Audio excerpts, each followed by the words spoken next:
Moin! Welcome back to the channel, everyone. I am back from vacation. Just like that. It goes by quick. It was just a short little trip, 4 days. And yeah, we went down to Seattle, saw some family, saw the sights, checked out some rivers and lakes and oceans. And yeah, it was a good time. Weather was amazing. Couple of beers, and here we are. We're back on beautiful Vancouver Island. I'm Mace, of course. Best host on the West Coast, coming to you right now from Canada, and today we're going to check out a aviation video, how a pilot hijacked a plane. This is a Germanwings flight that was, this is flight 9525, I think, is the Germanwings flight, which is a low-cost airline, German airlines owned by Lufthansa, and if I remember correctly, this is the pilot who, in a completely, just the worst way possible, had suicidal tendencies and he killed himself, but he took 150 people with him. So super, super sad. The details of it, I'm not super, super privy to, so let's hop into it. At 9:27 a.m. on the 24th of March, 2015, a plane got in contact with the Marseille en route control center. It was an Airbus A320-211 operated by Germanwings, headed from Barcelona to Dusseldorf. Everything seemed normal. The captain read back the air traffic controller's clearance at 9:30, allowing him to fly to an en route waypoint. Only a few minutes later, something was off. The control center in Marseille. So this CGI is really good, by the way. Really nicely produced.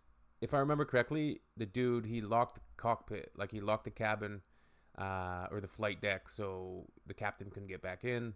And at that point, they were screwed. So it's interesting. I always like looking at shows like Mayday, and finding out how aviation accidents happen, and then how those accidents serve to make safety precautions more robust into the future, and making sure those type of accidents don't happen. But this one's pretty unique, I think. Marseille saw that the altitude for the aircraft was around 30,000 feet, almost 2,000 feet lower than the original cruise altitude, and declining. God damn. Marseille contacted the plane and asked what altitude the plane was cleared for, but they received no response at all.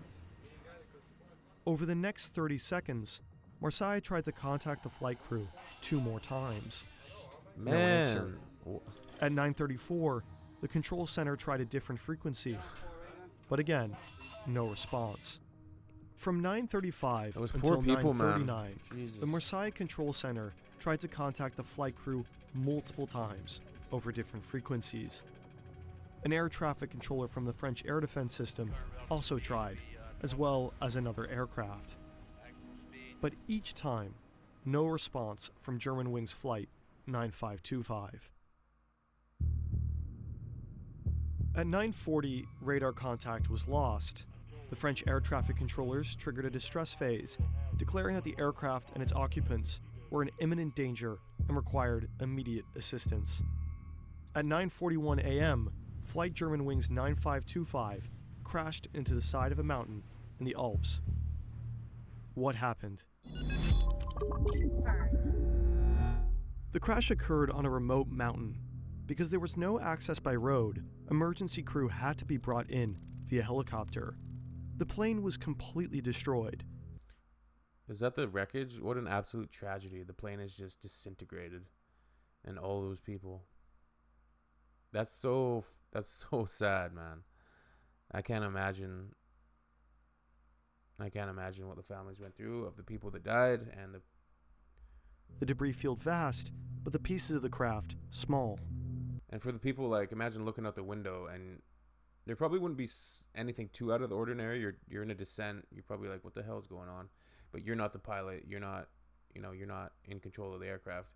But when you started seeing those mountains, and you started seeing the ground get nearer and closer and closer, I do wonder if there was a panic in the cabin because the flight crew was locked out. But I wonder if they were able to keep that like not alert the passengers? I'm not sure. The cockpit voice and flight recorder were found in the same week, although they were both severely damaged. When flight investigators stitched together the data, a story of intentional action formed. The plane was hijacked, but not by terrorists. Let's go back.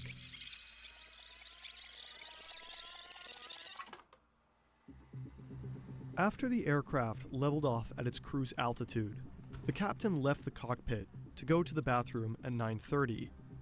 While he was in the bathroom, the plane was almost immediately set for a different altitude in the cockpit. At 9:34, the captain came back and requested access, but he got none. The door was locked. As he stood in front of that cockpit door, the captain began to understand. The co-pilot had hijacked the plane, and he had no way of getting in. So that's a terrible system. The captain needs to have some sort of override on that door. After 2001, cockpits were changed in order to protect those flying the plane from potential hijackers. To enter the cockpit, a crew member has to call the cockpit on the intercom and press the pound key on a keypad, which buzzes the cockpit. At that moment, the pilot can switch the door control from norm to unlock, and the crew member can enter. The crew is also given emergency codes, which they can use if there are concerns for those in the cockpit.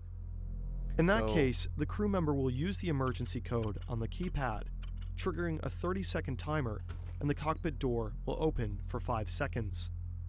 However, there are situations where those in the cockpit want to override the access by the crew, like during a hijacking.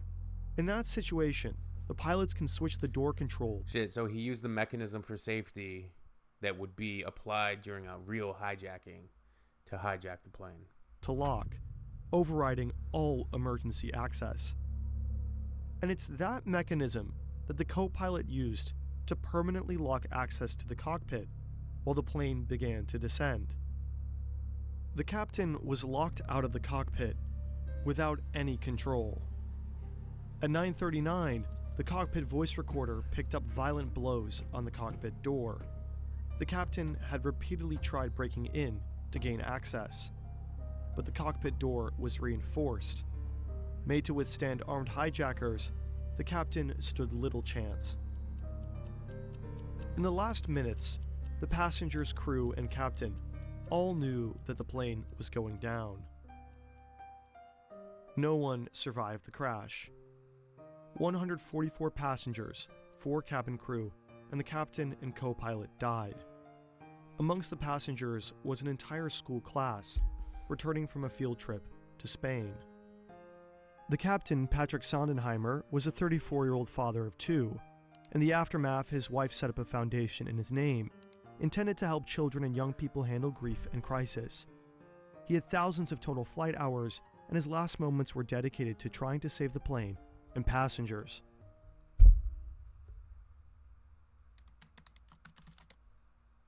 The co-pilot was 27 years old, and from a young age, he was passionate about flying. His bedroom had posters.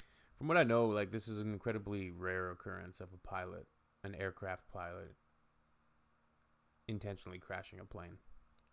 So sad, though, that class of children, that got me.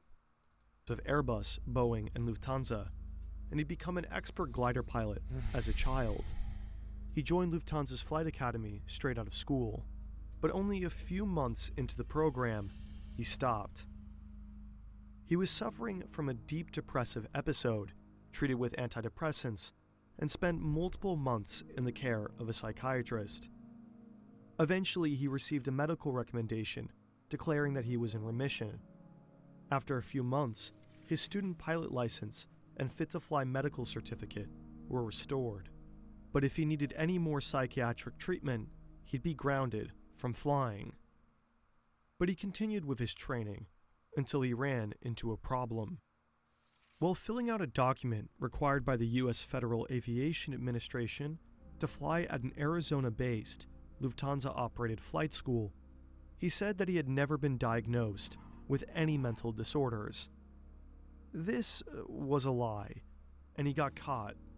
Lying on an FAA application can lead to a jail offense or the end of a flying career. But the FAA gave him a second chance. He admitted to depression and was accepted to go to Arizona. In 2013, he joined Germanwings, a low-budget airline owned by Lufthansa. And a year later, his depression returned. He thought he was going blind, visiting ophthalmologists and neurologists multiple times per week because he was seeing stars, halos, flashes of light, streaks, and flying insects. But the doctor's scans didn't find much. He was diagnosed with hypochondriacal disorder, as well as emergent psychosis from his family doctor, and that doctor urged him to go to a psychiatric clinic, but he'd do no such thing. Instead, in January of 2015, he returned to the... So his wings should have been taken already. I don't know how this gets disclosed to his employer or not, but there's a lot of gray area, obviously, with medical information and the sharing of medical information, but yeah, this is a super sad situation. I don't know. The psychiatrist that had helped him in the first place. He received psychotherapy and went on heavy antidepressants while continuing to work and fly. From February to March, he received multiple sick notes from multiple doctors. He wasn't all right, and he wanted something to change. 4 days before the crash, he turned to his computer to understand the locking mechanism on the Airbus A320 cockpit door. On his outbound flight from Dusseldorf to Barcelona, he tested the descent settings for a moment while Sondenheimer was outside the cockpit. On the return flight, he used it to bring down the plane. How could this have happened? Pilots are required to do health screenings and annual checkups, but mental health is easier overlooked than physical. Since pilots operate under an honor system, they're expected to self-evaluate their health. And this can be an issue. The co-pilot was declared unfit to work by his doctor, but he decided to just not tell his employer. But if someone like him is a risk to public safety, a doctor can break doctor-patient confidentiality and report him to authorities.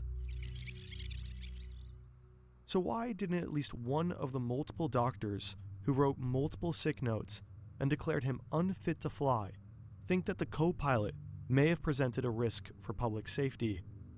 Enough of a risk that he couldn't be trusted to report himself. We don't know. The doctors may have believed the co-pilot was a risk to himself, but not to others. Being depressed does not make you a killer. Being depressed does not make you a killer. Like, that's the thing. This guy, he murdered how many people? 144 people. And he knew what he was doing. It's crazy. Or maybe the doctors were just scared. Breaking doctor-patient confidentiality does not come without risks. It's even possible cultural factors could have played a role. Privacy and data protection are valued really highly in Germany. But trying to understand why doctor-patient confidentiality wasn't broken is a dilemma and issue best left to healthcare professionals and ethics professors. And unfortunately, we're YouTubers. So we encourage you to read more about it in these articles. Nonetheless, when you're watching this today, it's important to understand that this type of incident is incredibly unlikely. In the aftermath, the European Aviation Safety Agency proposed multiple safety regulations. Okay, what were they? Psychological screening for pilots increased, and multiple airlines adopted a two-person in the cockpit at all time rule, although Lufthansa has recently phased this out. In 2015, Germanwings was rebranded to Eurowings. The decision was made prior to the crash. In the end, Lufthansa compensated the families of the victims, but there are questions about whether it was enough. The families have faced losses that no money could ever heal. Hopefully you enjoyed this video. It was insanely hard to make. We love animation and deep research. The animation is incredible, and the research is great. It's a very, very sad and tragic story. A lot of lives were lost. It's crazy. It's, yeah, like you just, I don't know, you don't expect it to happen. This type of thing, but hopefully the safety regulations now have more fail safes in place, so you can't have an individual take control of an aircraft and crash it when it's full of passengers. And it's just so sad that all those people were lost. But the only person that has any answers are the co-pilot. So very, very sad. All right, let me know what you guys think down below. And there's a link there if you want to send me videos and whatnot. And we'll see you on the next one. Tschüss!